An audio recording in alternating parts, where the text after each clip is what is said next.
think by now most of us will have heard of a burnout. Burning the candle at both ends, too many balls to keep up in the air. And when they fall, so do you. It's horrible. Symptoms like mental breakdown, extreme exhaustion, massive lack of motivation. You probably know someone who's experienced this, or maybe you've experienced it yourself. Now, on the other side of the spectrum is what is called the bore-out. You may have never heard of it before, as it's a much lesser known counterpart. This term was introduced, I think, somewhere in 2007 by someone from Switzerland. And a bore-out seems very similar to a burnout from the outside, but it really is the complete opposite. So where you get a burnout from work overload, a bore-out can occur when you have work underload. And that can either be because there's not enough work to do to keep you busy, maybe the tasks are too easy for you, or maybe too repetitive and they're not challenging enough for you. So bore-out is actually fairly common, more so than you may expect. I don't have the exact numbers, and part of that is due to the fact that a bore-out is very often kept undetected. And that happens for two different reasons. First of all, because the symptoms seem so similar to symptoms of burnout. There's insomnia, there's a stressed out feeling, the physical complaints, the fatigue. So on paper, these two, they seem exactly the same. And the big difference is the cause. But as we usually tend to look at the symptoms, we don't ask too many questions about what is the actual cause.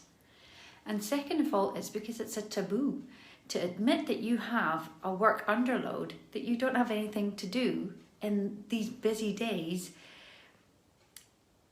or that maybe you find the task too boring or uninspiring to do. It's not something that you go and tell your boss. We're living in this 24/7 society where everyone's always rushing for whatever reason, or where there's always something flashy and wonderful. There's always options out there, so much choice, so little time, and then all of a sudden you're bored. Admitting that you're bored beyond tears, that's really hard to explain since everyone is always so busy. So how come you're not? You don't have stuff to do, or you don't feel mentally challenged out there? So yes, this actually happens to a lot more people than we think in their daily jobs. And many find it very hard to talk about to their bosses. And that's why it continues. And hey presto, you don't have a burnout, but you have a bore-out. And many will call these burnouts instead of bore-outs. So, this modern phenomenon that affects employees who become bored, unmotivated, unproductive due to lack of meaningful work. It's a form of psychological burnout, where you can become overwhelmed by the monotony of the job and the lack of challenges in the job. And the condition can lead to things like depression, decreased performance, lack of job satisfaction. So if you hadn't heard of this bore-out phenomena before today, then you may now be wondering, so why am I explaining it in this video where I usually talk about mums and dads? Well, I'll explain that to you. Some of you will probably already have started to think about this because I always talk about mental health and parenthood.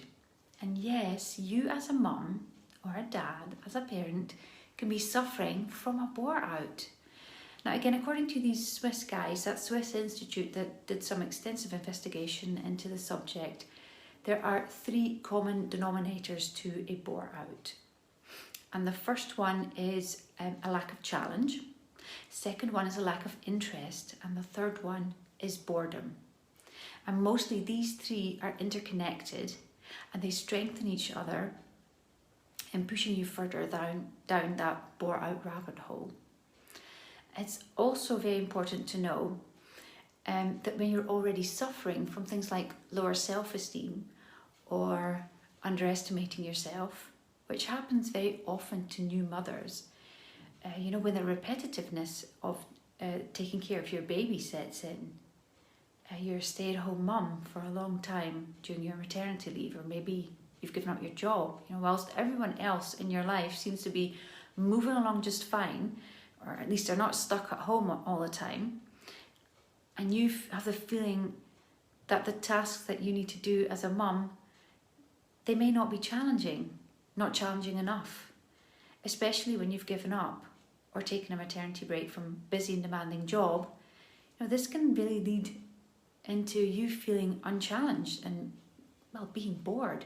So not per se because of the baby, but it could also be because of the baby. Maybe you're just not finding your baby very interesting since, maybe it's sleeping all day. You have to get stuck in a routine for this little one. And maybe that routine is leaving you feeling like you're lacking freedom, maybe feeling unsatisfied because there's all these, there's very little exciting things going on in your home. So there's no more parties, there's no more going out boozing with friends. It's just bottles, feeding, washing. It's very little autonomy, resentment towards anyone who does get out of the house on a daily basis.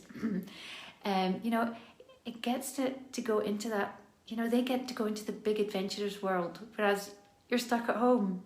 I don't know if you recognise this. If you do, let me tell you about some of the symptoms that these feelings may start to cause. Because a bore-out can lead to both mental and physical complaints. I'll tell you about some of the physical complaints that the investigation showed. It can be things like insomnia, tinnitus, lower immune system, due to the stress, therefore higher risk of infection, stomach pains, headaches, migraines, fatigue. And some of the mental health issues can be things like depression, dissatisfaction, frustration, loss of self-esteem, anger, lack of motivation, anxiety, feeling misunderstood, which can cause relationship problems. Or when you're trying to explain to maybe your partner how you feel, feeling like you're ungrateful for having a baby and still complaining about the life with him or her. It can cause a feeling of uselessness. Now, all these symptoms sound a lot like postpartum mental health issues that one may be suffering from with PPD or PPA, postpartum anxiety, postpartum depression. And truthfully, at the end of the day, what's most important here is not even the word postpartum anxiety, postpartum depression, PPA, PPD, mummy bore out, daddy burnout. That's not what's important. What's truly most important is that we don't necessarily need to label what we're going through, as long as we recognise the symptoms and acknowledge that they are becoming a burden to the way that we experience our life. And that, at the end of the day, is what is most important, so that we can reach out for help. And there is lots of help out there. Nobody must ever dismiss you just because your baby does sleep through the night and all day long, because you could still suffer from symptoms that are ruining the quality of your life and the quality of your family life, whether it be due to feelings of being burnt up or being bored or anything else.